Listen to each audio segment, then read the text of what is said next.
Hey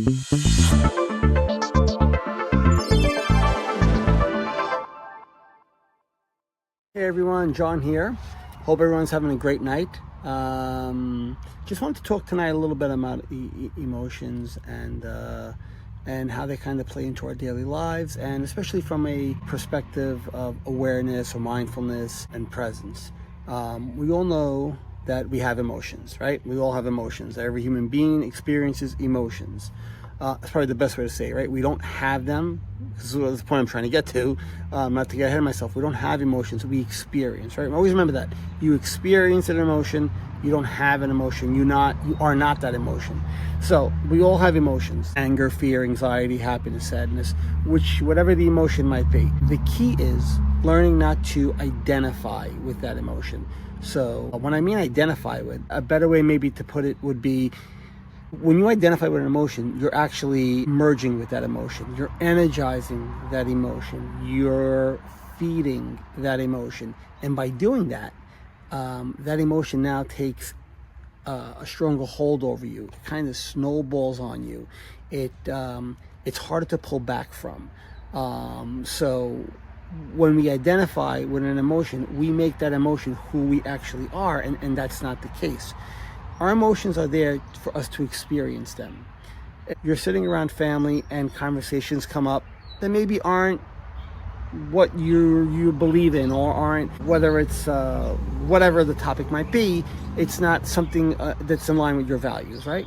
And an emotion comes up of, well, that angers you that they're talking different than you are.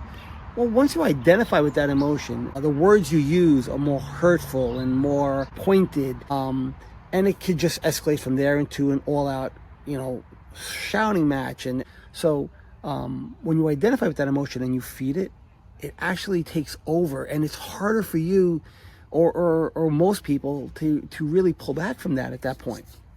Now, it doesn't just go for anger or frustration.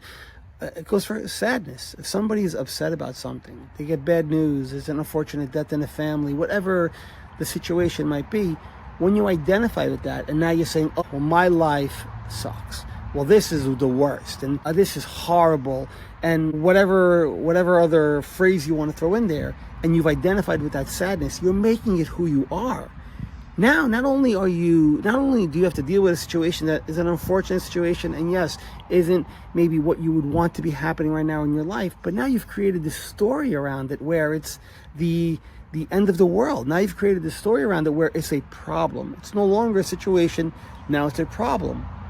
Also goes for happiness, right? Quote unquote happy. It's a great word, and I'll talk about that in some later videos.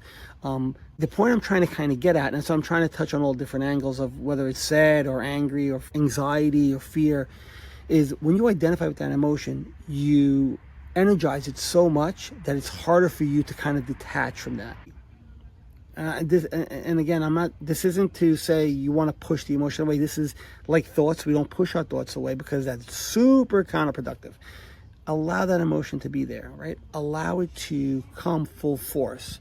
Allow it to come in and allow it to go out. But that only happens by accepting that it's there and not needing to change that emotion. So whatever you're feeling, there's no need to change it at that moment. You're allowed to feel that.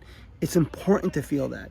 But when you accept it and when you allow it to be there and you don't need it to change, you'll be surprised how it changes on its own. The harder you hold on to it by energizing it, the longer it stays around and can take you down a rabbit hole you don't want to go. So try working on that. So next time, whatever the emotion might be, take a few breaths. Don't respond right away. Silence isn't the worst thing in the world, and people might think it's awkward, but it's okay. Take a few breaths and see what comes up next. You'll be surprised. All right, so everybody have a great night. I'll talk to you guys soon, and that's it. All right, take care, everybody. Bye-bye.